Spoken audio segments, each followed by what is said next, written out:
南瓜是我们家自己种的南瓜，像现在有小番茄，我们就会在南瓜漂亮咸派里面加一点小番茄，增加它比较湿润的口感。用蔬菜鲜味化解油腻，成了招牌商品。赖慧玲做咸派和甜点，在网络上试卖半年，有了稳定客源，终于圆梦创业开店。我当初是设定自己说，如果我要开咖啡店，我应该要给自己一个目标，就是我至少在上班族这个时候，我3个月我要到达100种甜点的开发。所以其实我是每天下班就做一种，然后有一点像是在分享的感觉。尝试超过100种，筛选出最受欢迎的伴手。但赖慧玲其实不爱甜食，降低鲜奶油使用量，降低糖量，各式水果派要尝到新鲜原味。她选择向农夫直接采买当季的水果。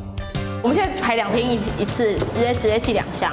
有些人是打针熟嘛，喷药熟，然后它就是自然熟成。口碑效应，客人络绎不绝。坐落在小巷子老房舍旁的转角，不是传统会有过路客的好地点，但赖慧玲情有独钟。她说，在离家之后才发现，有种怀念是家乡的味道。其实家里就是红砖的老房子，然后家庭附近也都是3合院居多，大家都是讲客家话的。和她一样从网络出发，怀抱创业梦想的人不少。